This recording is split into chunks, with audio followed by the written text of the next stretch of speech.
magandang gabi po sa atin sa Pilipinas at sa Japan at magandang umaga naman po dito sa Amerika.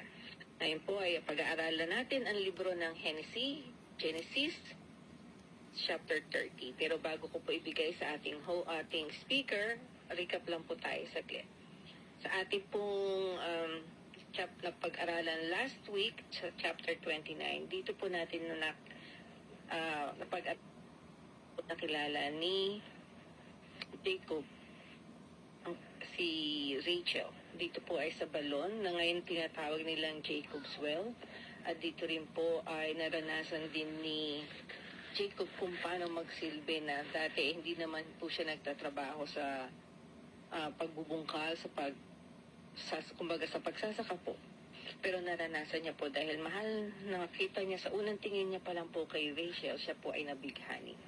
Kaya sinabi niya po kay Laban, na kapatid ng kanyang ina, na siya ay maninilbihan ng 7 taon para mapangasawa niya si Rachel.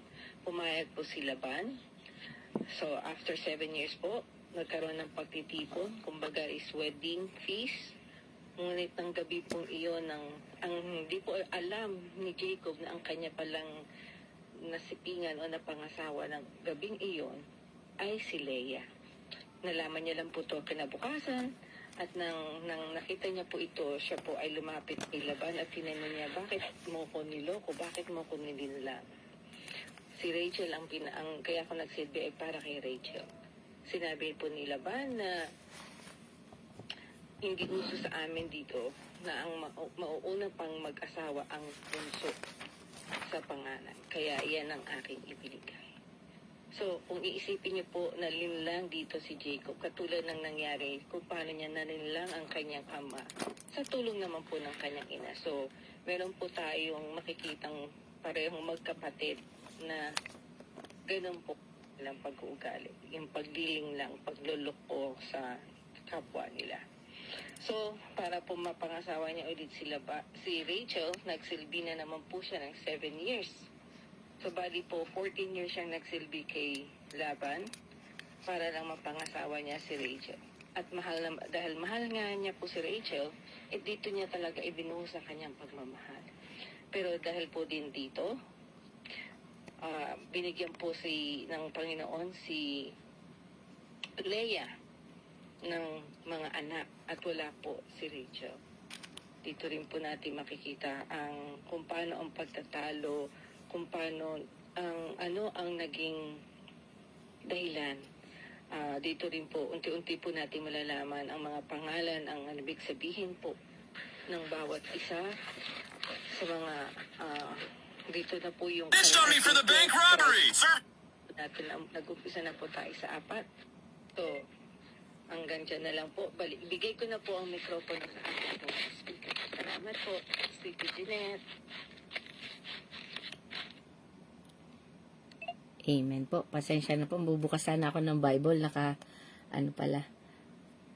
Pasensya na po.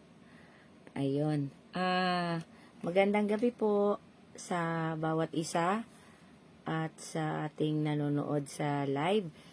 Si Ma'am Joy, if you want to join us sa GC po namin, mail ka lang po para may add ka po namin sa grupo. Magandang gabi po. Tonight, dito po tayo sa JSM po, sa JSM Tuesday Bible Study. Magandang gabi pong muli sa bawat isa. And it's a privilege na makapaglingkod sa Panginoon. Muli po, ang topic po natin ngayon, nasa Genesis 30 na po tayo. Congratulations po sa bawat isa na kasama namin hanggang ngayon. Malapit na po tayo matapos sa Genesis. Although, lampas na po tayo sa kalahati. Maraming salamat po, Mimi Gina, sa recap sa Genesis 29 na topic po natin. Amen. God, salamat po sa gabing ito. Gabayan niyo po ako sa aking pagbahagi ng iyong salita. Help us, O Lord. Help every one of us, O God, na we can rightly divide the word, O God, understand it sa bawat detalye, Panginoon, ng iyong salita.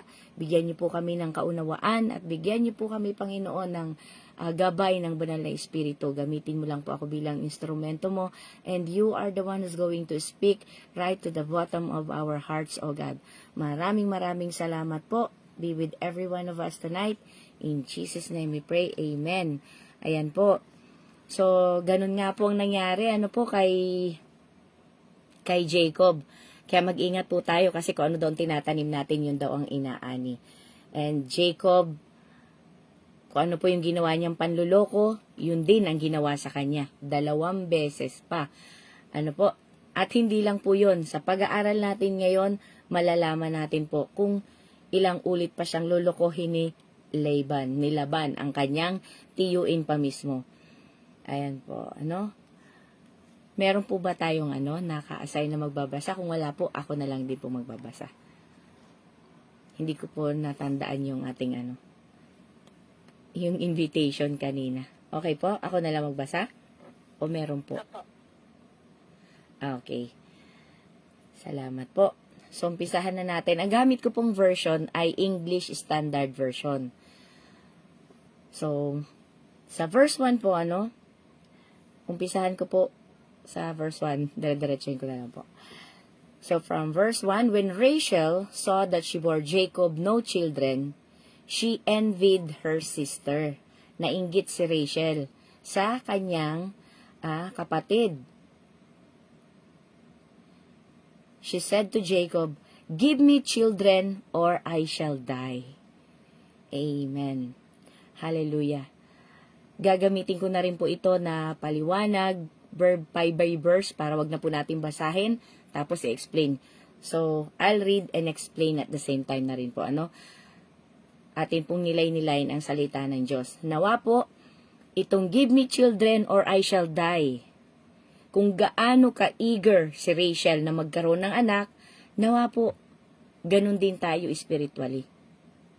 Meron pong awitin na worship song, sabi niya, "Give me children or I die." Ginawa po itong awitin worship song. Yun nga lang po in Portuguese. And it's really a powerful song kasi nangyari po ito sa kanya noon sa buhay niya. Ilan taon na sila, pastor po sila sa Brazil. Ilan taon na silang mag-asawa pero wala talaga silang anak. But they can bless others. Kapag may nagpapapray sa kanila para ma-fertile, para magkaroon ng baby, it happens. Bakit para sa kanila hindi nangyayari? After how many years, talagang nag-pray siya. Sabi niya, "God, give me children or I die." I'll die talaga.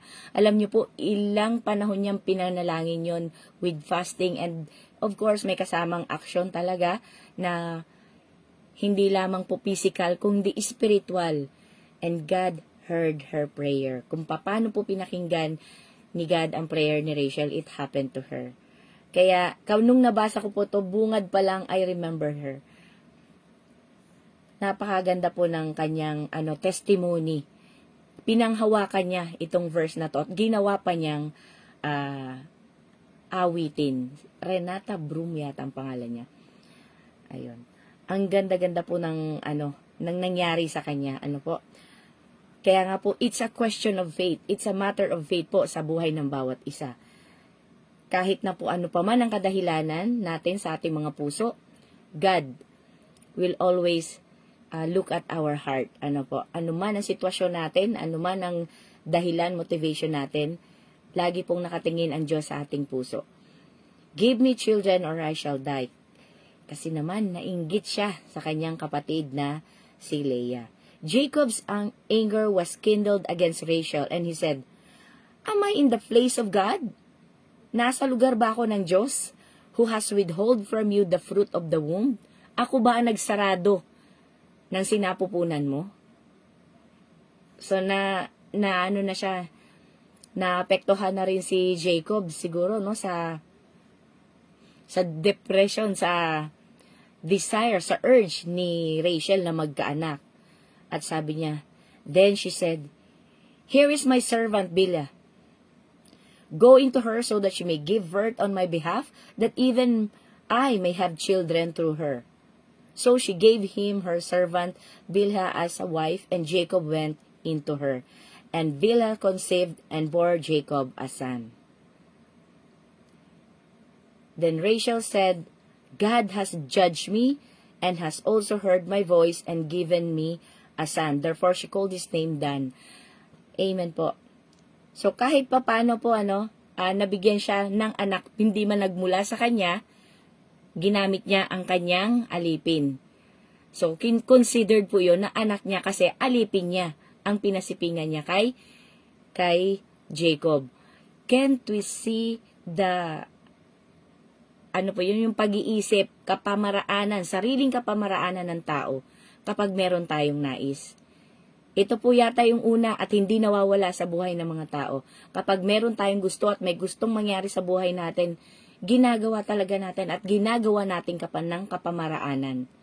Di po ba? Gumagawa tayo ng paraan para makuha natin ito. Na nagbubunga din minsan ng hindi maganda later on. Kasi nga, sarili nating plano, sariling paraan, at sarili nating kagustuhan. So, it happens, ginawa nga ni Rachel, ibinigay niya ang kanyang alipin at nagkaroon siya ng anak. At tinawag niya itong Dan, na ang ibig sabihin, God has judged me and has also heard my voice and given me a son. So, ako ay binigyan ng Panginoon at pinakinggan ang aking panalangin. But he was judged by God, so binuksan. Actually, hindi naman siyang binuksan ng womb ang kanyang alipin. Di po ba? Sa verse 7 na po tayo. Rachel's servants Bilhah conceived again and bore Jacob a second son. Then Rachel said, with mighty wrestlings I have wrestled with my sister and have prevailed. So, she called his name Naphtali. So, kung gusto mong, sa mga magkakaanak pa po, pwede nating ipangalan ng Naphtali. Napakaganda. Naphtali, it means you prevailed. Nagtagumpay ka, nagawa mo. Ano po? Pero ano po ang sinabi niya? Mighty wrestlings. Pakikipaglaban. Di po ba naalala nyo, nangyari na rin ito kay Jacob? He wrestled with the angel sa Peniel. Di po ba? Sa Peniel, naalala nyo yung Peniel? Sabi niya doon sa anghel, no, I won't let you go unless you bless me. Talagang hindi daw niya bibitawan, nakipag-wrestling siya. At nakita nga ng Panginoon ang kanyang perseverance. Talagang, hindi talaga ako bibitawan nito So, blines niya si Jacob. Ano po? So, it happened uli kay Rachel na nakipaglaban siya talaga. She wrestled. Hindi po dito naka-state kung paano siya nakipaglaban sa sa Panginoon para lang mapagtagumpayan niya ang kanyang pakikipagtunggali din sa kanyang kapatid. Kasi tinutuya na rin siya ng kanyang kapatid na siya lang nagkakaanak kasi. Tapos siya wala. So it kills her inside na yung kapatid ko, inagaw na nga yung asawa ko, dapat sa akin yun Siya na nga ang nauna, since siya ang panganay, pinagbigyan siya because of their tradition and culture. Tapos ngayon, tinutuya niya pa ako dahil wala akong anak. Hindi po ba?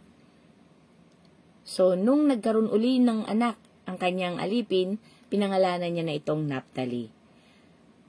And in a real time, nawa po hindi lamang po sa sarili nating desire, tayo makipag-wrestle kay God. Nawa, makipag-wrestle tayo kay God. God, give me children or I'll die. Spiritually. Totoo po yun. Nangyayari po yan spiritually. Subukan nyo po. Wala kang aalagaan na disipulo. Wala kang imi-mentor, wala kang i-disciple, wala kang i-reach out, wala kang ipagpipray. Alam nyo po, unti-unti mararamdaman mo. Unti-unti na yung init mo sa Panginoon, mawawala na. Unti-unti hindi ka na ginagana magbasa. Mas maganda pang makinig ng mga na papanood natin ngayon sa TikTok. Very inspiring, very alive, very encouraging. Ano po? Mapapansin mo, hindi na ako nagbabasa ng Biblia. Pag nagbasa ka ng Biblia, hindi mo na ma-feel. Bakit po? Kasi mas gusto na natin yung alive na napapanood natin sa mga TikTok, sa Facebook, di po ba? Sa mga social media. ang dami na po nating mga na pagbabalingan kesa magbasa ng Biblia. Bakit po? Kasi unti-unti nang nawawala yung init ng pag-ibig natin sa Panginoon. Wala na yung uhaw, wala na yung pagkagutom. Hindi na nagsisink in sa atin pag binabasa mo. Parang, ano ba yan? Hindi ko naman maintindihan. No, Lord, hindi ko na maunawaan naman ito. So, ang gagawin mo, lilipat ka na lang dun sa nafe-feed yung flesh mo. 'Di ba? Yung flesh natin na, wow, ang galing, wow, nakaka-encourage. Pero pag nagbasa ka ng Biblia, which is, ito nga yung salita ng Diyos, di po ba? Bakit hindi natin maramdaman yung the same urge na, ay bakit ba yung ganito pala ang pag-ibig ng Diyos, ganito pala ang desire ng Diyos, ganito pala yon kung bakit niya nagawa akong mahalin at ibigay at ang kanyang buhay, isakripisyo. Ito pala ang purpose ko sa buhay ko. Nawa po sa ating mga buhay, ganun din. We must wrestle with our flesh, with our time, with our work, sa mga dinidisciple natin, mini-mentor natin, makipag-wrestling po tayo sa Panginoon at kalabanin din natin ang ating mga flesh na, nakakawalang pasensya. Ano ba tong taong ito? 10 ulit ko nang sinabihan. Hindi pa rin talaga nagbabago. Nawa po, tayo mismo, makipag-wrestle tayo sa sarili natin. Paglabanan po natin yung mga kahinaan ng flesh natin at yung mga pag-iisip natin, nawa po hindi manaig, hindi mag-prevail ang ating mga sariling adhikain. Huwag nating pilitin na yung mini-mentor natin ay maging katulad natin because God has a different plan for them, hindi katulad natin. Hindi po ba? Kung ano yung plano ng Diyos sa atin, hindi natin pwedeng ipasa sa Kanya. Kung ano ang tingin natin sa Kanya, hindi yon ang pwedeng mangyari. God's plan will prevail sa buhay niya. Sa buhay ng bawat isa. Maging tayo po mahilig kong kumanta, gusto kong maging singer. Nabanggit na po ito ni Mimi Ana, di ba? Hindi po ito sa hilig at gusto. Kailangan po ang una, yung calling ng Diyos sa'yo. Amen po. Hindi lang porque mahilig kang kumanta at gusto mong kumanta, yun na ang gusto mong ministry. Ang sinasabi sa'yo ng pastor mo, ka po? Deacon ka. Kasi nakikita niya sa'yo. Tandaan po natin, we are given a title because of yung nakikita sa atin ng ating mga pastor, ng ating mga leader. Di po ba? Kaya, nagiging, lang naman yun na, na isa sa katuparan o na-ordain lang kung ano yung nakikita sa'yo. Hindi ko po makuha yung exact word. Kumbaga, kung ano yung nakikita sa'yo, itinatalaga ka lang doon. Hindi yung kung kailan ka, pag naging pastor ako, saka na lang. Hindi po ganon. We're doing it and God is giving us the title. Amen po. So, verse 9, when Leah saw that she had ceased bearing children, hinto na po ang pagpanganganak ni Leah. Laban talaga, may laban talaga silang magkapatid. She took her servant Silpha and gave her to Jacob as a wife. Sa kapanahunan po nila kasi nagaganap ito. Pwede pong mangyari ito. Noon. So, ibinigay niya ang kanyang servant na si Silpha. At nagkaanak nga siya. And Leah said, good fortune has come. So she called his name Gad. Pinangalanan niya ang kanyang anak na si Gad dahil dumating na daw ang magandang fortune sa kanyang tahanan. Leah's servant Silpha bore Jacob a second son, and Leah said, happy am I, for women have called me happy. So she called his name Asher. Ayan, kung gusto nyo nga yung anak ay maging masayahin, i-prophetize mo na po, pangalanan nyo ng Asher.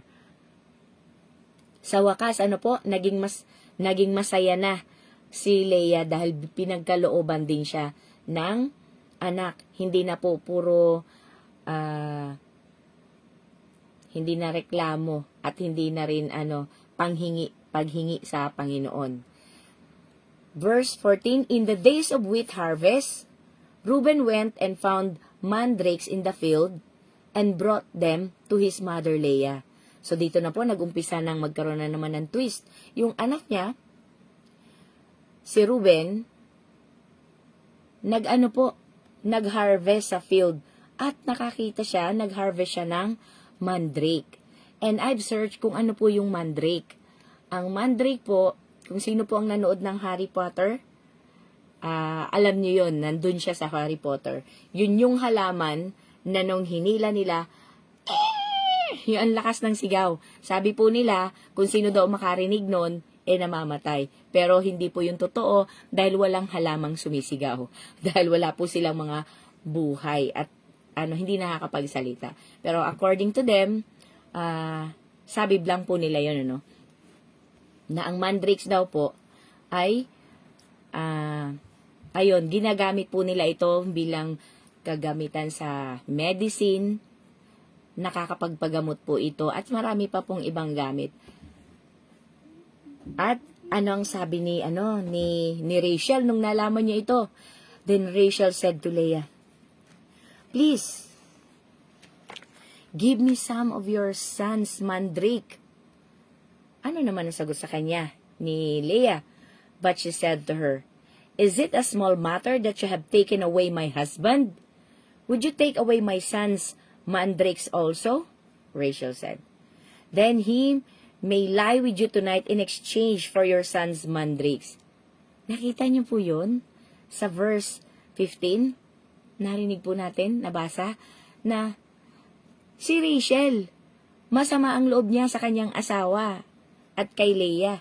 Pero dahil sa mandrake, kaya niyang ibigay. Sabi niya, "O sige." Sabi niya, good evening po sa bagong join. Sabi niya, "Sige, ibibigay ko. Maaari kang sumiping ngayon sa aking asawa. Basta ibigay mo lang sa akin yung mandrake." Bakit ganun ang ka-desire ni Rachel sa mandrake? Kasi po, according to them, nag-research po ako, na ito rin po pala ay nakakatulong sa fertility. So, talagang nandun pa rin yung urge niya na magkaroon ng anak. Kaya niyang isakripisyo ang gabing iyon. Kaya niyang na masaktan siya na, "Sige, iyo ngayong gabi ang asawa ko, basta ibigay mo lang sa akin yung mandrake na yan." Kasi she's looking forward na mabuntis talaga siya. Gusto niya magkaroon ng anak. "Then he may lie with you tonight in exchange for your son's mandrakes." Ayan po. Pero ingatan din daw po natin kasi hanggang ngayon existing din yung mandrakes. Naghanap nga po ako sa YouTube, may nakita ako na nag-aani ng mandrakes. So pinakita niya na para siyang maliliit na aratilis, pero ang tawag sa kanya daw ay devil's apple kasi nakakalason. Pag hinog na hinog pala siya at ang amoy niya daw ay parang katulad ng apple.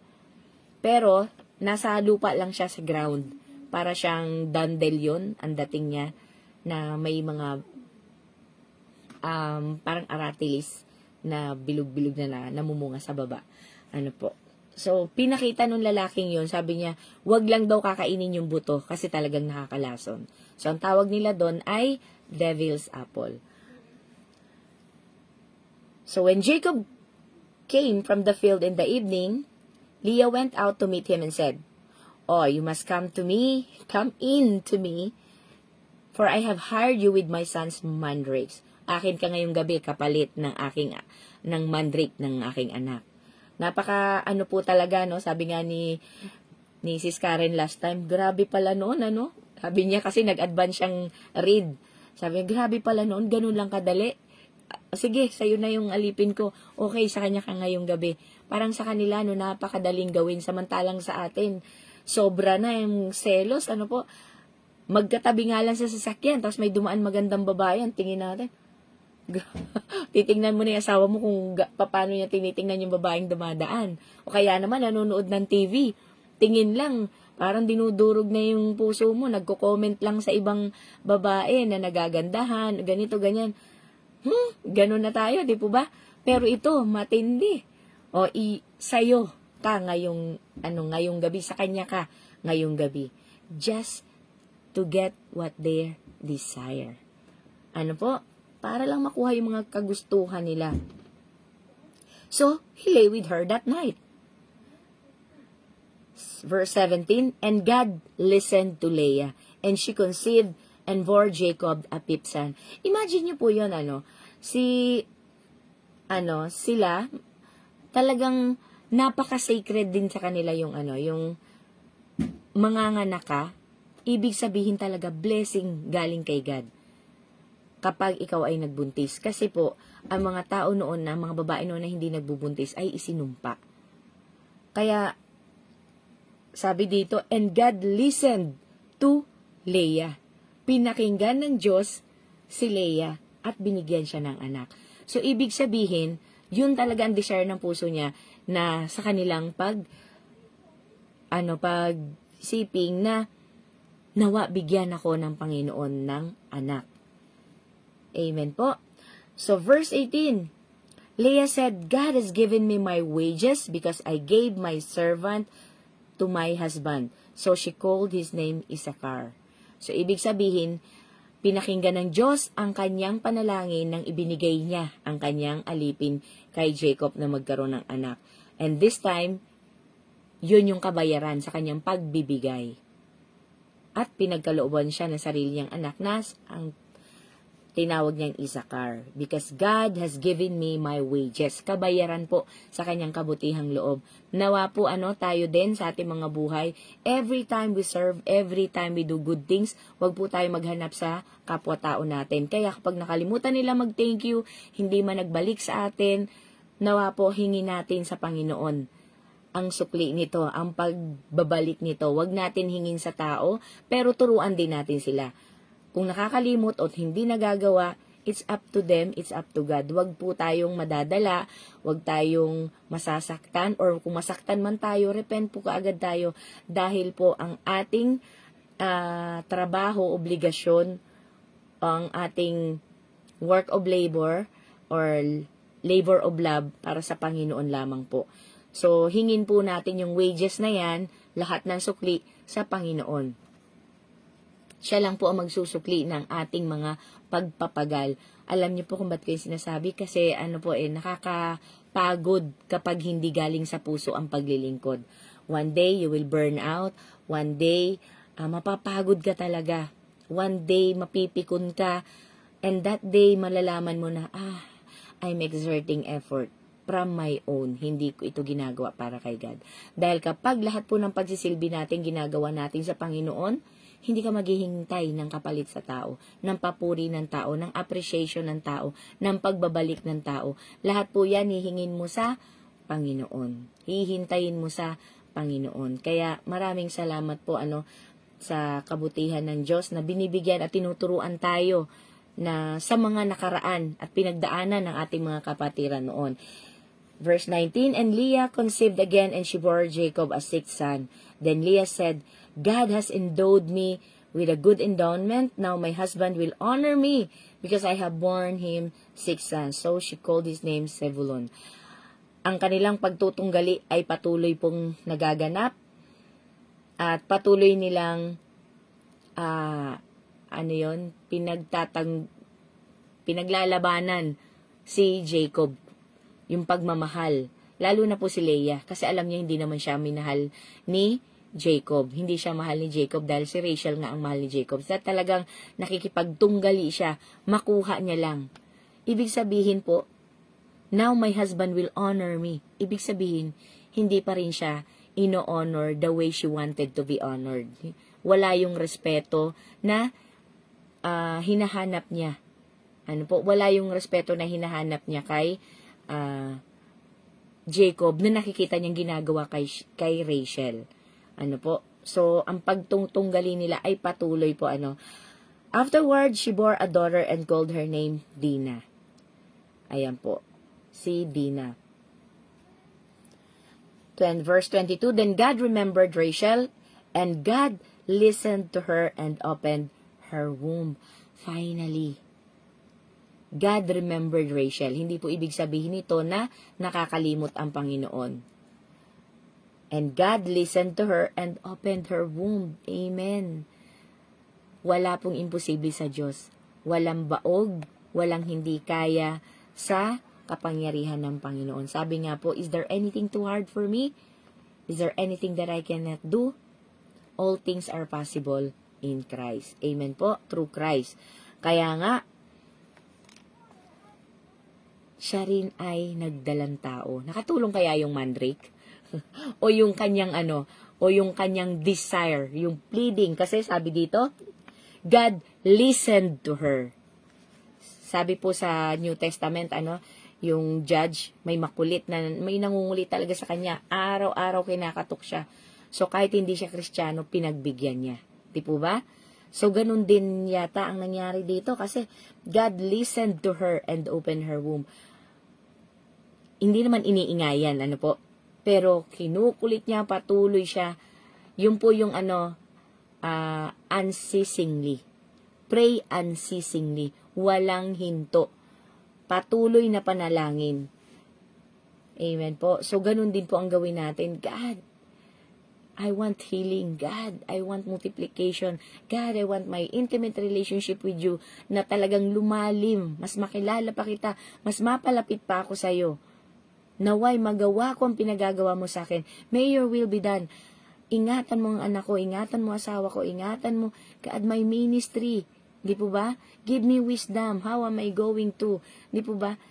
Talagang pakikinggan tayo ng Panginoon kapag tayo ay patuloy na nananalangin sa Kanya.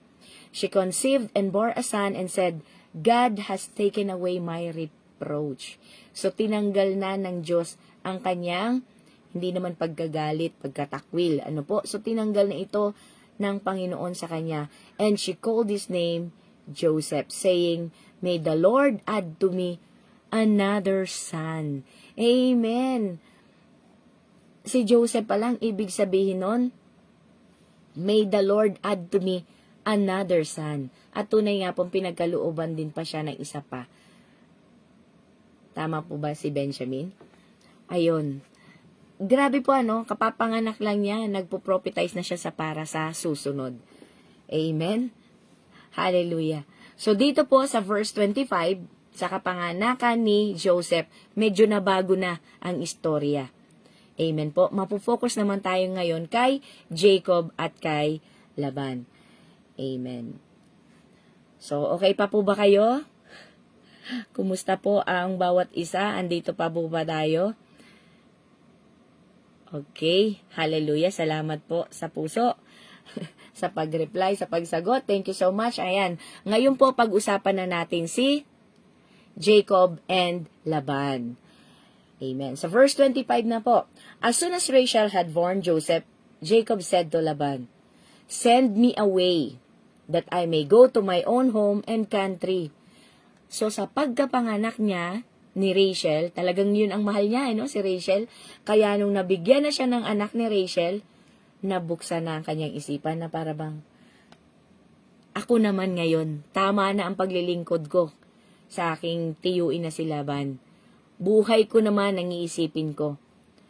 So nakapag-usap siya kay Laban, Send me away that I may go to my own home and country. Babalik na ako. Ibig sabihin po, nawala na yung takot niya. After 14 years ng ng paglilingkod niya para lang sa mga babaeng minahal niya. Ito na yung time na kaya na niyang harapin ang sarili niyang takot, kaya niya nang harapin ang kanyang kapatid na niloko noon. And now, ididil na rin niya si Laban. Amen. Give me my wives and my children, for whom I have served you, that I may go, for you know the service that I have given you. So, pinaalala niya, diba? Siguro naman, tapos na ako ng paglilingkod sa'yo. Ibigay mo na sa akin ang aking mga asawa at mga anak. Okay? So, 4 ang naging asawa niya, di po ba? At 11 na anak. Ayan, nagalaw ko po. But Laban said to him, If I have found favor in your sight, I have learned by divination that the Lord has blessed me because of you. So, ito po, makikipag-negotiate si Laban, ayaw siyang paalisin. Kasi nakita niya na dahil napag-aralan niya through, paano po? Learned by divination. So, kapanahunan po nila, no, talagang usong-uso pa yung mga ganyang mga ritual-ritual. Hanggang, parang sa atin po, di ba? Sabihin na natin fortune teller, horoscope sometimes. Kumusta kaya? Ano ko yung kulay ang isusuot ko ngayong araw? Ano kayang lucky number ko? Ano po? We depend sometimes sa mga ganyan. Ano po? So, si Laban, natutunan niya yan by divination. Na kaya pala siya nagpo-prosper because of Jacob. Ang hawakan, anumang hawakan ni Jacob, nagpo-prosper. So, hindi niya pakakawalan si Joseph. Di po ba? Kasi, mawawala ang prosperity sa kanya. Ano ang sabi niya sa verse 28? Ito na, nakipag-negotiate na. Name your wages. Magkano ang gusto mo? Noon po yata, according to what I've heard, is parang 20% ng kanilang naani ng pastol ibinibigay. So, name your wages and I will give it. But Jacob said to him, You yourself know how I have served you, and how your livestock has fared with me.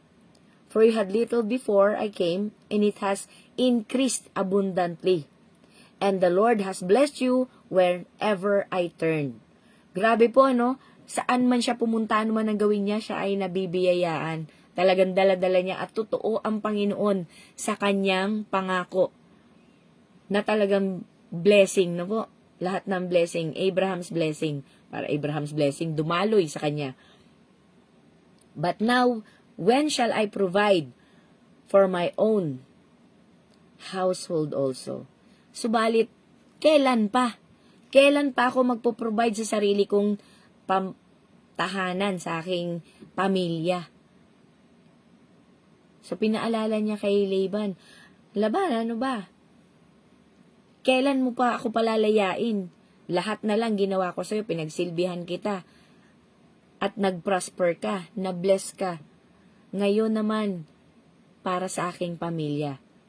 So, verse 31, he said, What shall I give you? Jacob said. Baliktad naman ngayon, ano ang gusto mong? At tinanong naman siya, ano ang nais mo na ibigay ko sa'yo? So, sabi ni Jacob, You shall not give me anything. Huwag po tayo manghingi sa tao. Manghingi lang tayo sa Diyos. You shall not give me anything. If you will do this for me, I will again pasture your flock and keep it. Alam kasi ni Jacob, naku, pag may ginawa na naman itong favor sa akin, another ilang taon na naman kaya. Ano po? So, nanatili na lang siya kung ano ang ibibigay sa kanya ng Diyos, kung ano ang gagawin sa kanya ng Diyos, yun na lang ang hihintayin niya at aasamin niya.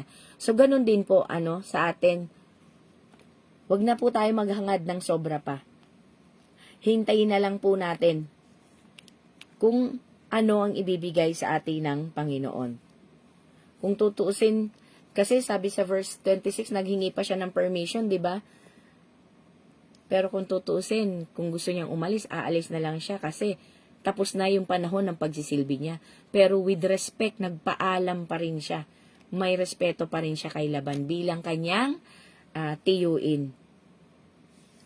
Ano po? Pero si Laban nga, dahil isa rin siyang hindi naman tuso, no? Laban knew he was blessed through Jacob, kaya patuloy siya nakikipag-negotiate. Pero sa totoo lang, sabi po dito sa verse 28, nung hinihingi niya ko, sige, anong gusto mo, ibibigay ko. Hindi niya naman hindi man lang niya naisip yung kanyang anak. Di po ba si Rachel at si Rhea? Hindi niya naisip yan. Gusto niyang mag-stay si Jacob dahil sa blessing, hindi dahil sa kanyang mga anak at apo. Ano po? Hindi nabanggit dito. Ang nabanggit lang dito, puro sa blessing, puro sa prosperity. At sa kanyang, yung sa sariling gain lang, self-seek lang po, Okay? So, makikita natin na patuloy talaga nakikipag-negotiate si Laban, pero sabi niya sa verse 32,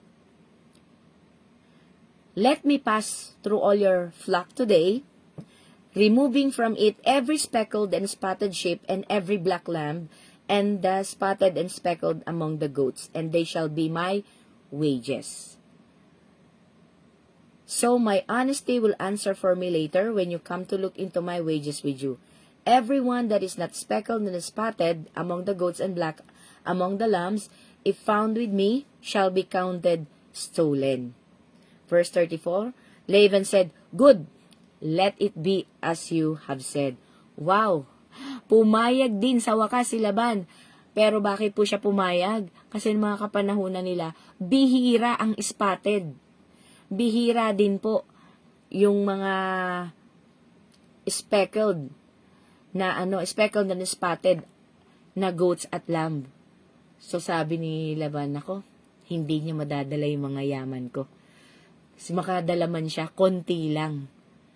So sabi niya, it's a wise decision. Kakagating ko to. Di po ba? At dahil tuso nga si Laban, sa verse 35, patuloy talaga niyang iniisahan, patuloy niyang, dinadaya.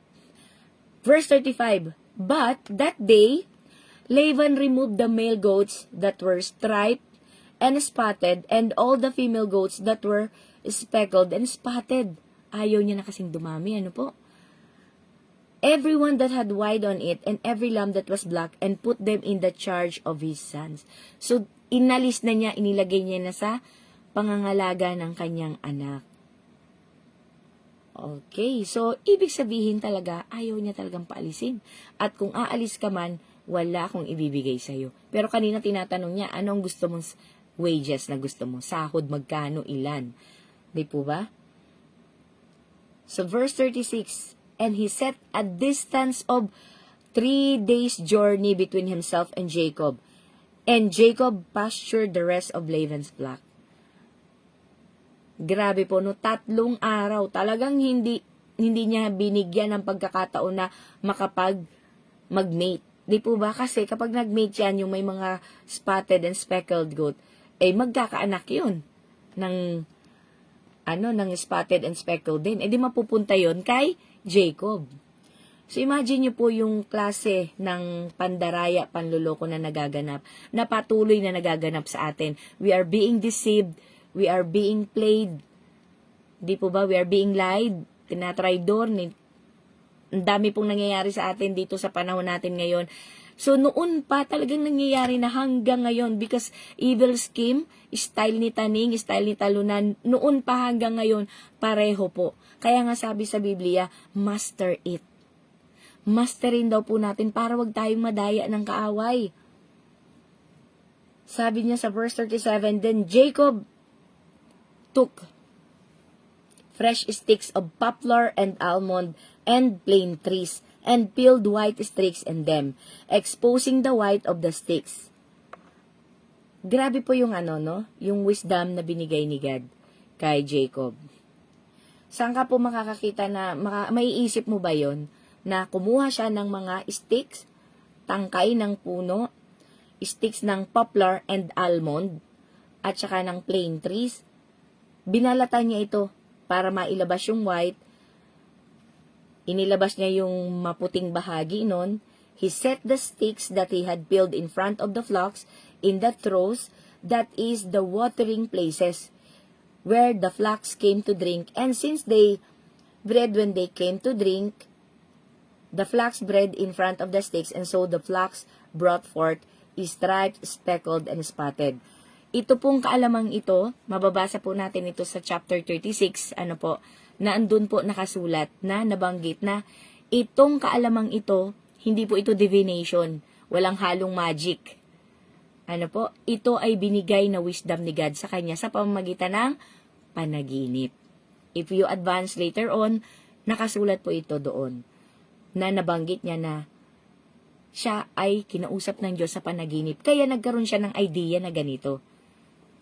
Imagine niyo po yun, kung saan dito inuman dito pinapainom lahat ng goats ng lambs. Doon niya itinayo yung sticks na may stripes, may spotted, speckled. Hindi po ba? At grabe po yung pakikinig ng Panginoon sa prayer niya. Nakakita na po kayo na nagme-mate na na mga goat. Titingnan lang nila yon, magkakaanak na ng ganon. Siguro kaya po nauso sa atin yung, naku, pag naglilihi, naku, wag kang uminom ng kape. Mangingitim yung anak mo. Maitim ang anak mo. Ay, naku, wag kang pumunta dyan sa kapitbahay. Wag kang pumunta dyan, wag mong titingnan niya, baka maging kamukha niya yan. Hindi ko gusto ang mukha niyan. Di po ba? Doon kaya nauso yung ganyan. Dito kaya nakuha yung mga ganyang pamahiin na yan. Na tipong, pag tiningnan mo ito, ay, huwag kang kakain ng bunga niyan. Ang dami pong mga ganon, no, kapag buntis. May mga pamahiin na itinuturo sa atin noon. Na, ay, wag yan, wag yan. O, minom ka ng puro, milk lang para maputi ang iyong anak.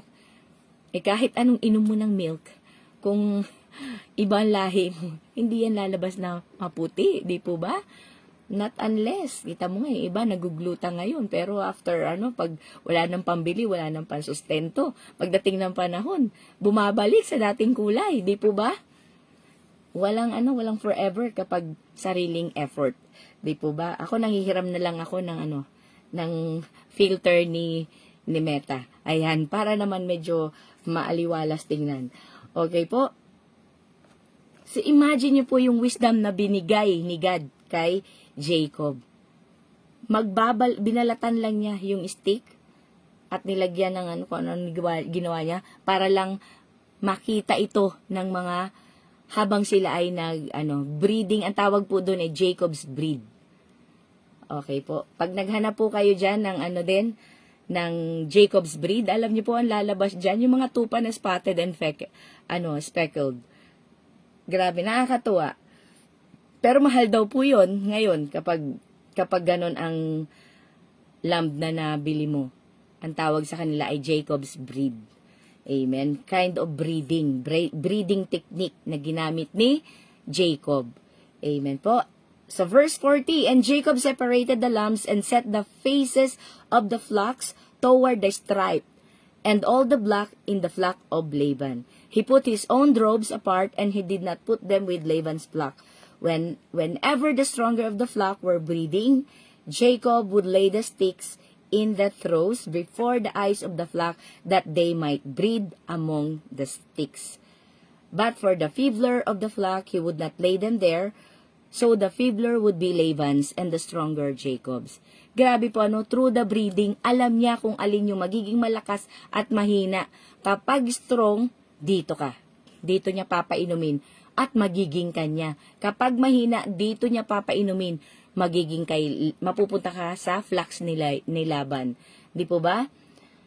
So that's the wisdom that he received from God through dreams, na hindi man detailed, pero nakita natin na ganun ang ginawa niya at nakita natin nagtagumpay. Amen? So verse 43 po, the last verse, thus the man increased greatly and had large flocks, female servants and male servants and camels and donkeys. Marami po siyang naging alipin kasi marami siyang dapat paalagaan, kaya dumami din ang kanyang alipin, servants, camels and donkeys. So, talagang pinagyaman ng Panginoon ang gawa ng kanyang kamay. And that is because marunong siyang makinig at magtanong sa Panginoon. Amen po. What application can we do to ourselves sa binasa po natin sa Genesis 30? From verse 1 to 24, nakita natin ang dalawang babae na naglalaban para sa pag-ibig at atensyon ni Jacob, at ginawa nila ang sarili nilang kaparaanan. Nawa po makita natin dito na hindi po ito magandang paraan na gawin natin sa sarili nating pamamaraan at pag-iisip yung mga bagay na gusto nating, yung mga hinahangad natin. Let's wait. Let's just pray. Tingnan niyo po si Joseph. Di po ba? Rachel, God heard Rachel's prayer. Yung cry Rachel's cry. Kaya binigyan siya ng anak. Hindi lang po dahil sa, makikita niyo po, no, yung ibang mga lahi. Yung lahi ni Ruben, lahi ni Naphtali, ni Gad, ni Dan. Nakikita po ninyo yung alitan ng mga bawat lahi nila. Bakit po? Kasi may kanya-kanya silang karakteristik, pag-uugali, attitude, nung sila ay pinagbuntis, pinalaki. Ano po, na makikita din natin yan later on sa iba pang mga kapitulo. Hindi ko na po itatakel para meron po tayong excitement na sa mga susunod pang chapter. Kaya hanggang ngayon, naglalaban-laban ang bawat bansa dahil dyan sa pinagmulan na yan. Kung anong tunanim mo, yun ang aanihin mo. So, Joseph succeeded. Bakit po?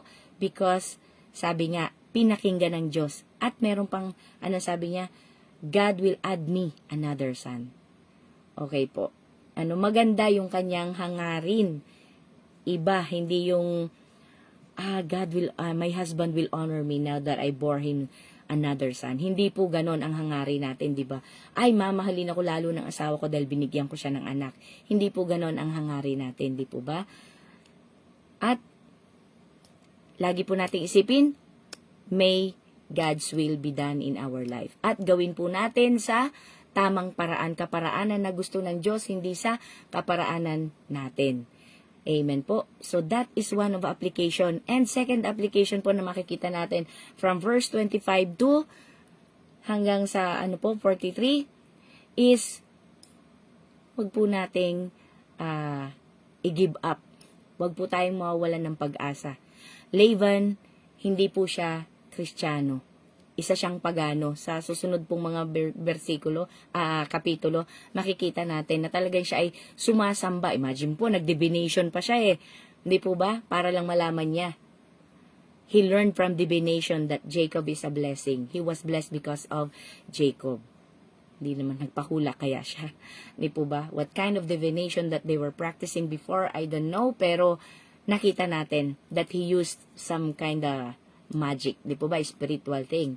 So, hindi po maganda yon. Pero, tapat ang Diyos na nangako. So, kung nasaan si Jacob, nandun din ang blessing. So, kung tayo sa bahay natin, sa tahanan natin, hindi Kristiyano yung asawa natin, huwag mo sabihing, hiwalayan na kita. Hindi ka Kristiyano. Sabi sa Biblia. Huwag daw pong ganun. Sabi po sa John 8:16 na, me and my household, di po ba, ay maliligtas. Dahil lang po sa isang tao. 1 Corinthians chapter 7 din po nakasulat yon. Maliligtas ang iyong asawa dahil sa iyo, sa katapatan mo, sa paglilingkod mo. Pero i-desire mo. Huwag naman naghihintay ka lang na iwanan ka. Di po ba? Iba pa rin yon.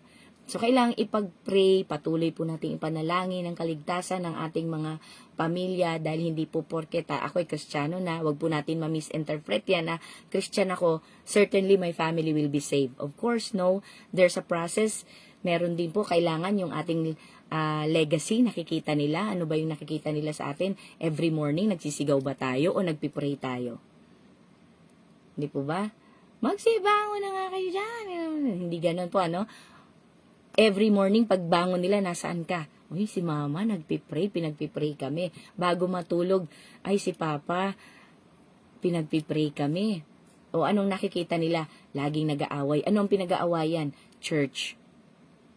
E di lalong hindi pupunta sa church yung mga bata.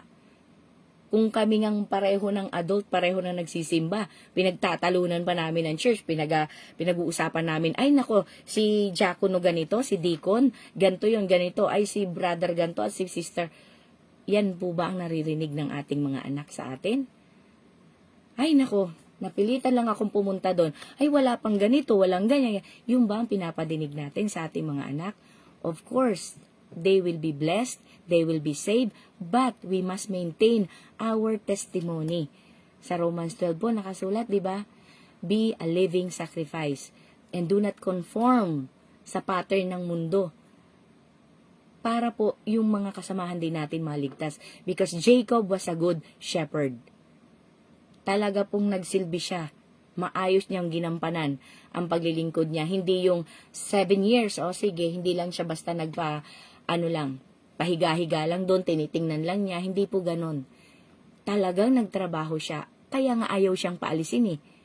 Tayo po ba pag nagsabing magre-resign na tayo sa work, anong reaksyon ng ating mga katrabaho? Ay, salamat, nag-resign na. Ganun ba? O magsasabi ba sila na, uy, wag ka namang umalis, di ba? Kakausapin ka pa ng leader mo. Kakausapin ka pa ng boss mo.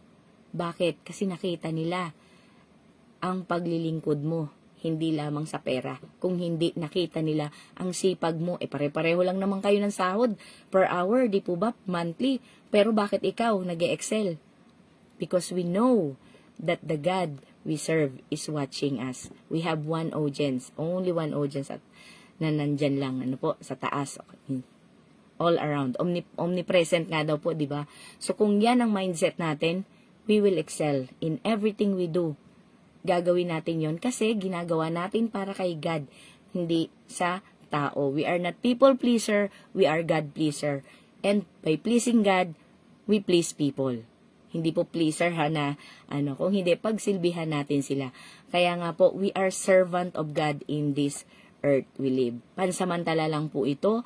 Ang panahon natin ay napakaiksi. May sad news nga po ako na imagine nyo po, yung bata, high school student, mga kapatid, nagkasakit isang araw, ikinonfine, ang findings ng doktor, pneumonia. After a week, he's dead. Batang-bata pa, 1 week lang. His life was taken away from him. So, tapos sabi pa nung nagkikwento sa akin, bago niya kwento yan, sabi niya, hindi niyo ba alam, magkakaroon ng giant earthquake? Sabi dito, maghanda na daw kayo, yung mga passport nyo, yung documents nyo, lagay nyo lang lagi sa may pintuan, yung mga Of course, it's good, di po ba? Nag-iingat talaga tayo. Pero alam niyo po, our death, we don't know when will it come. So, unahin po natin ihanda ang ating mga puso kasi hindi natin alam kung kailan tayo mababawian ng buhay. Habang may panahon tayo, magsilbi na tayo sa Panginoon. Gawin na po natin yung magagawa natin. Hindi natin alam kung sinong mauuna. Paano po kung nawala tayo, naiwan natin yung mga anak natin, sino ang magpapatuloy na magdala sa kanila sa church? Sino ang magtuturo sa kanila? Kapitbahay? Ano po ba? Eskwelahan? Hindi naman po yan eh. Meron nga po ako nabalitaan na sa eskwelahan gusto nilang ipatupad. Sa Pilipinas po yan ha. Pero actually, sa ibang bansa, binan. Ang Thailand yata at Singapore yata yun, binan nila, ayaw nila yung ipasa yung bill na yun. Imagine nyo po, sa murang edad, ituturo na sa kanila yung sexual education. Tapos, ituturo na pwede ang masturbation, pwede yung ganun, para huwag magkasala. Ito po, inaprubahan daw ito noon sa Pilipinas nang hindi binasa yung detailed. Parang sa title lang maganda. Pero pag, ano nga po ba yun? Isang bill sa Pilipinas na gustong ipatupad at nakakalungkot kasi merong mga, hindi nag-iisip na may anak din naman sila. Hindi po ba? Ay, napatungan na. Kasi search ko. Napatungan na siya. Pero, anyway, nangangalap po sila ng Actually, isa po itong ng CCF din. Si Pastor Tanchi, isa po siya sa nag-sign dito na nangangalap po sila ng mga signature. Kaya lang online na talagang wag maipasa yung bill na ito. Imagine nyo po, sa murang edad, ituturo na nila yan. Hindi ba nila naiisip yun? Grabe na po ang nagaganap ngayon. So, wag na po tayo magpatumpik-tumpik pa. Mga kapatid, let's mind our hearts, our own salvation at salvation ng pamilya natin at mga taong inilagay sa atin ng Panginoon. Delegated to us. Sa daan nating nilalakaran. Nawa po, magampanan natin ito. Kung ilang taon lang po tayong mananatili sa mundo, naway masabi sa atin ng Diyos pagdating ng araw, well done, my good and faithful servant. To God be all the glory po. Maraming salamat sa opportunity na ito. I'll just close in a short prayer. Amen. Maraming salamat po, Panginoon, sa aming natutunan ngayong gabi. It doesn't come from us, O God, sa knowledge na ibinigay mo sa amin, but it came from you, O Lord, that you want us to learn, O God, from the past mistakes of our brothers and sisters, O God, na wag na naming ulit-ulitin pa mga nababasa naming mga kamalian nila, failure nila, na hindi, Panginoon, pagsunod at pagtanong sa inyo, Panginoon. Maraming salamat, O Diyos, sa mga kapatiran ko, Panginoon, na nanunood, nakasama ko ngayon, Panginoon. Tunay nga po na ang salita mo ay tunay na tumimo sa aming mga puso. Mangusap ka, O Diyos. Ano man pong parte dito ang nagrema sa amin, you're the only one who knows, O God, kung sino pa, paano mo kami gagamitin, Panginoon, sa pamamagitan ng iyong salita. Maging po sa aming kapatid na si Mimi Rose, ang leader ng GSM, Panginoon, at 10 na kanyang mga kapatiran, Panginoon. I pray for her, O God, whatever she's passing through right now, O God, I know it will come to pass. Ang kagustuhan mo ang magaganap, Panginoon. Pinagdadaanan man niya ito, Panginoon, you have a reason for it, O God, at gagamitin mo ito bilang opportunity, Panginoon, sa relasyon nilang mag-ina, ng kanilang pamilya, Panginoon, more bonding, ang milagro mo, Panginoon, sa pinansyal, O God, sa time, strength, O God, you will renew her strength daily, Panginoon, sa pangangailangan niya, Panginoon, hindi lamang siya, maging sa church nila, Panginoon, O God. Thank you so much. Maging sa kanyang pastor na si Pastor Allen, Panginoon, O God, and her leaders, O God, na nagsusuporta, nagbibigay sa kanya ng advices, nagme-mentor sa kanya, Panginoon. Bigyan mo po sila ng knowledge and wisdom that comes from you alone, O God, upang siya po ay magabayan, Panginoon, ng ayon sa iyong nais. Maraming salamat po. We're looking forward, O God, sa mga gagawin mo pa sa paggamit mo sa aming buhay. Katulad ng pagsabi mong, let there be light. At once, the light appeared. Ganun din po sa buhay namin. Let there be your will, O God. Your will be done in our lives and it will come to pass. Maraming salamat po. Itinatas po namin ang iyong pangalan at ibinabalik ang lahat ng papuri at pagsamba sa pangalan mo, Jesus. Amen and amen. Hallelujah. Purihin ka, O Diyos. Maraming salamat po sa opportunity at mga kapatiran na kasama natin na nanood sa live. To God be all the glory po. Amen.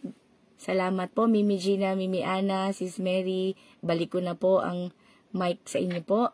God bless po. Salamat po sa JSM family. Amen. Thank you po, Sweetie Jeanette, sa napakagandang explanation ng ating gawain ngayon, ang chapter 30 po. Recap lang po ako ng konti bago ko po i-open sa mga magbibigay po ng insight. Dito po makikita po natin dito talaga yung jealousy, yung rivalry between sa magkapatid, hindi po.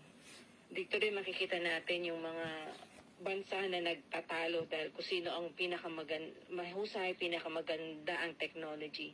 Dito po naaayon sa nangyayari po sa atin. Pero bakit nga po ba nagkaroon ng jealousy? Dahil nga po ba, makikita niyo po nga, dahil nga sa nakaraan na yung chapter 29 nga po, na hindi kagad nakuha ni Jacob si Rachel. So parang ang nangyari po is na bless maigi muna si Leah sa mga anak. Sa chapter 29 nga po, nabanggit natin si Ruben, si Simeon, si Levi, at saka si Judah na naging anak. Dito naman po, dahil naiinggit, sa sobrang inggit ni Rachel kay Leah, nagsalita na po siya, bigyan mo ko ng anak kung hindi mamamatay ako. Kung titingnan niyo po, itong lead na to ni Rachel, nangyari rin po to kay Hannah, hindi po ba? Pero ang kaibahan lang po ni Hannah sa 1 Samuel, umiiyak po siya, talagang nagpiplead siya, nagmamakaawa siya kay Lord. Ito naman si Rachel, nagagalit siya. Nagagalit siya hindi kay Lord po. Or masama din ang loob niya. Kaya ngayon naisipan niya, ibibigay ko na lang sa iyo ito. Parang si Sarah po, di ba? Bago nagkaroon ng Isaac, ibinigay niya po yung kanyang handmaid kay Abraham. Ngayon, ganito rin po. Kumbaga yung apo naman ang nangyari. So, binigay nga po ni Rachel, si Bilha, nagkaroon ng 2 anak na si Dan at saka si Naphtali. At nung nakita na naman po ni Leah, kahit na may 4 na siyang anak kay Jacob, binigay niya rin po, ginaya niya pa rin ang ginawa ni Rachel. So, si Zilpah, nagkaanak po na si Gad at saka si Asher. Then, after po na, nagkaroon na naman ng anak ulit si Leah, na si Issachar, Zebulun, at si Dinah, yung kanilang nag-iisang anak na babae.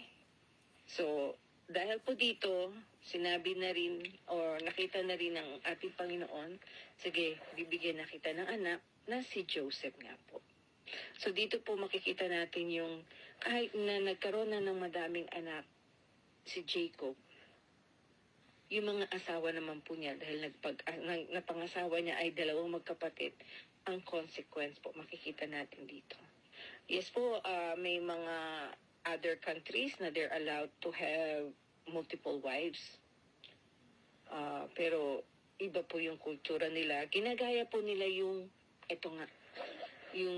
culture noon sa unang tipan na nakita po natin dito kay Jacob. So, dito rin po nakita natin na ayaw paalisin ni Laban si Jacob kasi nakakakuha siya ng malaki. Dumadami yung mga flocks niya. Kumbaga nagiging, ano bang sa words ngayon, correct me if I'm wrong po, yung nagiging gahaman ka na sa kinikita mo. Na gusto mo sa'yo lahat, na ayaw mong hayaang umalis o lumago ang ibang tao. Para na rin po itong nakikita ko na rin po ito na parang sa isang congregation, lumalaki na kayo, dumadami na kayo, may nakikita ka namang mga potensyal na pwedeng mag-umpisa, pero ayaw mong pumayag. Pinipilit mo pa rin silang sakupin, ayaw mo silang mag-spread, hindi po ba? Ang sinasabi naman po ng ating Panginoon is spread the gospel. Pero dito po si Laban talagang ayaw niya kasi ayaw niyang mawalan ng kikitain o ayaw niyang mabawasan yung kanyang mga tupa, yung mga kambing na inaalagaan.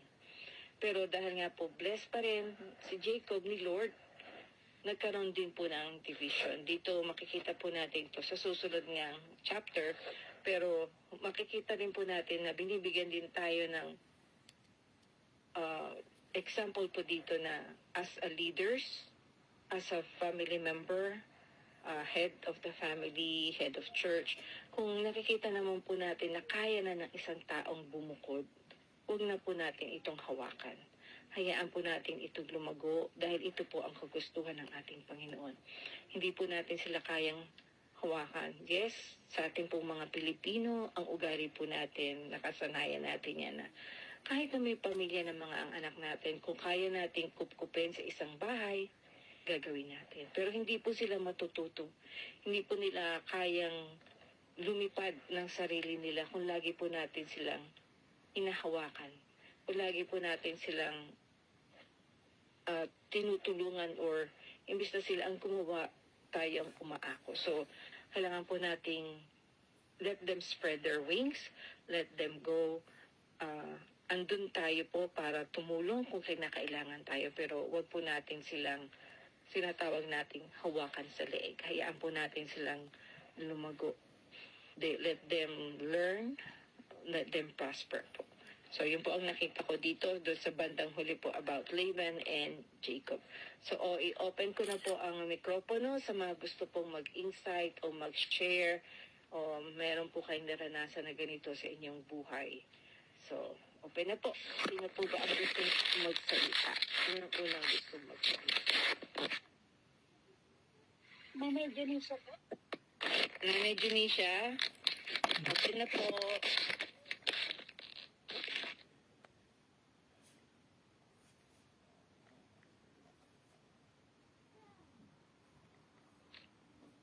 Nanay Janisha, kayo na po. Naku, hindi ata ma-open ni nanay ang kanyang mikropono. Okay. Ay, magandang gabi muli. Purihin ng Diyos. Amen. Makain ako. Sorry. Purihin ng Diyos sa buhay ng ating Sister Janet. Napakalinaw at talagang hindi ako inantok. Ang galing-galing ng Diyos sa buhay niya na ipaliwanag niyang mabuti yung mga yung nakita ko naman dito talagang yung sinabi rin ng ating kapatid na hindi tayo talaga dapat umasa sa tao. Kasi ang Diyos natin ang talagang pag-asa lang natin. At yung kalooban talaga ng Diyos, sa Kanya natin i-asa talaga lahat ng ating kailangan. Yung ating pagtitiwala, yung Kanyang mga aral na napaka-bisa sa atin. Tapos yung pag gumawa tayo ng kabutihan sa kapwa natin, hindi natin hihintayin na yung kapalit, diba? Hindi na tayo hihingi ng sukli. Diyos kasi ang magpapala sa atin. Kung tapat natin ginagawa yung mga bagay na pinapagawa ng Panginoon sa atin. Talagang iba yung balik ng Panginoon. Parang yung nangyari kay Jacob, diba? Talagang pinagpala siya ng lubos ng Panginoon. Sabi ko nga madalas pagka talagang yung pagsunod natin sa Panginoon buong puso, ang pabor ng Panginoon, buhos talaga, hindi siya patak-patak. Kaya purihin ng Diyos na dito rin nakita ko yung pagtitiwala talaga ni Jacob sa Panginoon, di ba? Nung naiinggit yung kanyang asawang si Rachel na gusto nang magkaanak, di ba? Sabi ni Jacob, Diyos ba siya na gagawa yung mga bagay na yun, di ba? Ina-acknowledge niya talaga na Diyos lang talaga yung makapangyarihan sa lahat na makagagawa ng mga bagay na hindi kayang gawin ng tao. Kaya ayun na pinagpala siya ng lubos ng Panginoon. Sa buhay din natin, talagang gawin lang nating unahin ang Panginoon ng higit sa lahat. Tapos yung will niya talaga ang napaka-sarap masunod sa buhay natin.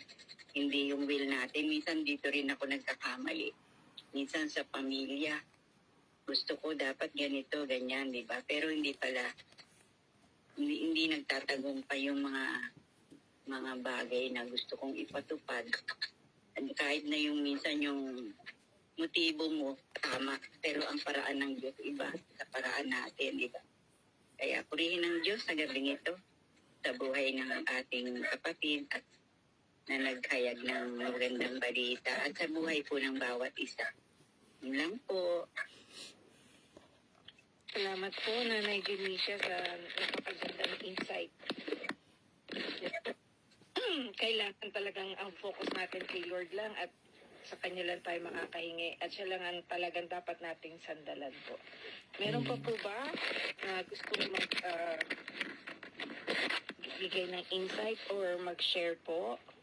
Sige po, Pastor Jogi, kayo naman po. Good evening po sa bawat isa. Tanging nga, may share ko lang po. Nakita ko po yung katapatan ng Panginoon Diyos. Ang pinangakuan niya ay si Abraham na pararamihin ko ang iyong ang mga anak at ina po. Pero ang unti-unting ay sa katuparan ng pangako ng Panginoong Diyos sa buhay po ni Jacob. Hindi man nasaksiyan ng personal ni Abraham kasi patay na po siya. Dito na po. Pero makikita po natin yung katapatan ng Panginoon sa kanyang pangako na naisakparan unti-unti kay Jacob. At dito makikita natin na ang Panginoon talaga ang nagkakaloob na po. Bagamat kung titignan po natin, no, iba-iba man yung maging kaparaanan ni na Leah at saka ni Rachel na ibinigay ang kanila pong mga alipin, no po. Pero ang Panginoon Diyos pa rin naman nagkaloob ng mga anak sa kanila. upang yung plano ng Diyos kay Jacob na po, yun po, no, dito natin makikita yung 12 tribes na itinalaga ng Panginoon. Yung makikita mo dito yung galing ng Diyos na po, na kung saan talagang yung pangako niya na yung katuparan ng kanyang pangako talagang saan man pumupunta na po yung bawat salinlahi po ni Abraham talagang pinagpapala sila ng Panginoon. Lalo na po yung mga sumusunod sa kalooban ng Panginoon na po. Amen. Siyempre, mayroon din po yung mga taong hindi sumunod sa Panginoon. Nakaranas din po sila ng mga bagay na hindi maganda na po. Kaya parang lesson din po sa atin na po kung tayo sa ating henerasyon ay patuloy na mananampalataya at magtitiwala susunod sa kalooban ng Panginoon. Alam natin sa bawat henerasyon o bawat salinlahi natin, hindi man natin masasaksian ng personal yung kanilang magiging buhay, pero ang katapatan ng Panginoon ay patuloy na dadaloy sa kanila. Na po, kami po, parang testimony ko na rin po, yung pasasalamat namin sa Panginoon nung yung lolo po namin na dati talagang sobrang siya po yung yung kontra sa mga pastor, pero nung naborn again na po siya, hindi man niya nasaksiyan o na-witness na ang kanyang anak at mga apo ay may pastor at may pastora na ngayon. Hindi man nakita ng lolo namin. Yung natutuwa ka lang na dati, yung lolo mo na yung ayaw niya sa mga pastor. Tapos, sa ilang panahon po pala, may gagamitin ng Panginoon na lingkod niya o magiging pastor pala yung mga anak o atina po at mga apo niya. Kaya purihin ng Panginoon na po sa kanya pong kabutihan, katapatan. Kaya hindi man nakita ng lolo namin. Pero ang mahalaga naman po yung salvation ng lolo namin na po. At saka yun nga po sa bawat generasyon po namin, alam namin na ang Panginoon pa rin ang magko-continue, no po. Pagamat, tunay nga po, si Lord lang talaga yung nagpaplano. Lahat naman kami, hindi namin pinlano maging pastor o maging pastora. Pero si Lord lang talaga. Lahat naman, kung titignan mo, kakausapin ka parang ayaw mo. Sa sarili mo talagang ayaw mo. Dahil hindi ganun kadali, no po. Hindi ganun kadali yung sa ministeryo. Pero talagang kung susunod ka sa kalooban ng Panginoon, isasantabi mo yung gusto mo, yung desire mo, lahat ng ang sarili mo, po, basta kung ano yung kalooban ng Panginoon para sa iyo. So susunod ka lang sa plano ng Panginoon at kalooban ng Panginoon. Si Lord talaga ang maglilid sa iyo. Si Lord talaga yung mangunguna sa iyo. Kaya ako po personally na nagpupuri ako, nagpapasalamat ako kay Lord kasi nung bago ko po iwanan yung comfort zone ko dito sa Santo Domingo, sabi ko, Lord, okay naman ako dito. Okay na ako mag-evangelize, ganyan na po. Marami na rin naman akong ministry dito, ganun po. Pero nung itinawag tayo ng Panginoon na dadalhin tayo sa ibang lugar, po, yun, pinawitness ni Lord na sabi niya, kailangan mong iwanan yung comfort zone mo para sa iba. Panahon pa naman po ng pandemic yon. Ang galing ng Panginoon, no po, panahon ng pandemic, bawal yung pagsamba, no po, pero doon kami talagang ginamit ng Panginoon sa lugar ng Apalit, no po. Doon nagsimula yung gawain doon, kahit na pinagbabawal, selan, no po, pero talagang walang naging adlang sa kaloob Panginoon, no po. Kaya ngayon, natutuwa po ako sa ginagawa ni Lord kasi nakita ng Panginoon kasi dati yung mga tao doon, ang family day nila ay lasingan day, inuman day. Pero ngayon, by the grace of God, Lord's Day na talaga. Amen. Yung Hallelujah. every morning Praise talagang nagdi-discern na sila na ang para sa Panginoon ay para sa Panginoon. Dati-dati kapag po kasi okasyon sila kapag may okasyon. Okasyon talaga. Kahit Sunday, hindi po sila mag-a-attend. Pero ngayon, kung may okasyon man sila, uunahin na muna nila yung pagsamba sa Panginoon bago sila bago nila gawin yung mga gusto nilang gawin. Ngayon, nakikita mo yung katapatan ng Panginoon, no po. Kaya sabi ko, Lord, ito pala yung kalooban mo para sa akin. Ngayon, nakita ko yung provision mo. Isipin niyo po, siyempre, pioneering, talagang wala. Totally talagang wala. Tuturuan mo lahat. Ganun, no po. Pero, by the grace of God, sabi ko, hindi ka nagkulang sa amin, Lord. Nakita namin yung provision mo sa pangangailangan namin. Siyempre po, sabi ko nga po sa inyo, sa amin, sa SD, isang bahay lang yung pagitan. Yung church na, yun sa Apalit, babiyay pa po kami ng 30 minutes na po. Pero napakabuti ng Panginoon. Ngayon magpo 4 years na po ako doon. Nakita ko yung katapatan ng Panginoon no po, sa mga tao doon na binigyan tayo ng totoo po kapag kasi naranasan mo yung totoong pag-ibig ni Lord, ilalagay ni Lord sa ating puso yung tunay na pag-ibig at malasakit sa iba. Kaya glory to God na po, nawa marami pang gagawin ng Panginoon sa tulong po ng Panginoon na sumunod lang po tayo sa kalooban niya. Si Lord talaga ang bahala sa atin. Salamat po, to God be the glory po.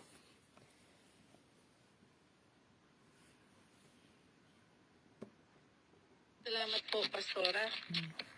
Sa pag-share po. Teka po, nawala ako. Amen. Salamat. Ayun, salamat po. Talaga naman po, basta si Lord na ang gumalaw sa ating mga buhay. Kahit na po yung mga hindi na nakikita physically, pero nakikita naman po yan spiritually, lalo na ng ating Panginoon. Meron pa po bang gustong mag-share po? Kahit isa pa po, dahil alam ko late na dyan sa Pilipinas at sa Japan. Kahit isa na lang po, para bago tayo mag-closing prayer po. Meron pa po ba? Habang nag-iisip po sila, Mimi Gina, comment lang po kay Pastora Jolly. Maraming salamat po, no. Sigurado tontuwa ang kanyang lolo sa langit na nakikita ang kanyang mga apo na ngayon ni pastor at pastora na. Nawa po, yun din po yung hangad ko, di ba?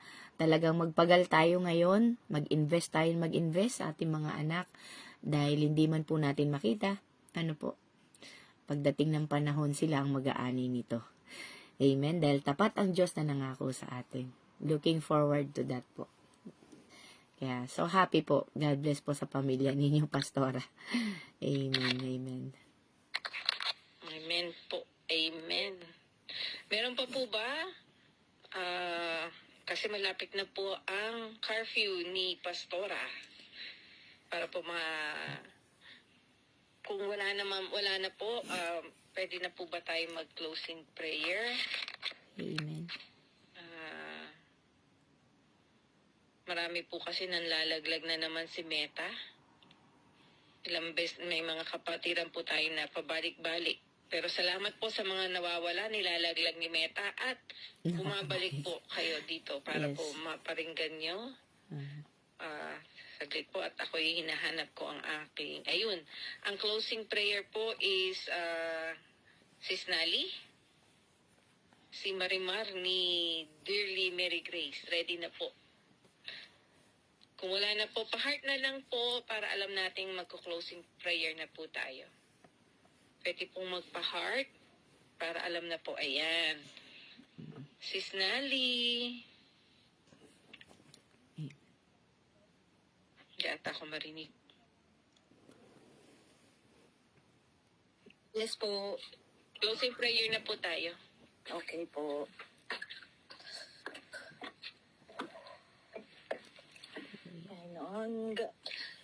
Panginoong Jesus, maraming salamat po, Panginoon, sa aral ngayong gabi. Naway tumanim po ito sa amin, Panginoon. At naway masunod po ang inyong kalooban, Panginoon. Tulungan mo po kami, Panginoon, na tunay na sumunod sa iyong kalooban. Maraming salamat po sa gabing ito, sa ginamit ninyo, Panginoon. Kila Ate Gina, Panginoon. Kila Sis Jen, and kila Lily, Panginoon, at sa mga kapatiran po na naririto ngayon. Salamat po sa buhay ng bawat isa, Panginoon. Pagpalain niyo po kami, Panginoon. At luwalhati ng inyong ngalan, Panginoon. Tunay na itaas ang inyong ngalan, Panginoon. Dahil ikaw po ang Diyos namin na buhay. Ikaw po ang Diyos noon, ngayon, at magpakailanman, Panginoon. At nananatiling Diyos, Panginoon, magpakailanman. Kaya't sa iyo po ang papuri, Panginoon. Tulungan mo kami, Panginoon, na hindi lang sa oras na ito, ngunit patuloy pa, Panginoon, na maglingkod sa inyo, Panginoon. Tunay, Panginoon, na sambahin ng inyong ngalan, Panginoon. Dahil ikaw po ay mabuti, Panginoon. Ikaw po ang hari, Panginoon. Ikaw po ang nakakaalam ng lahat.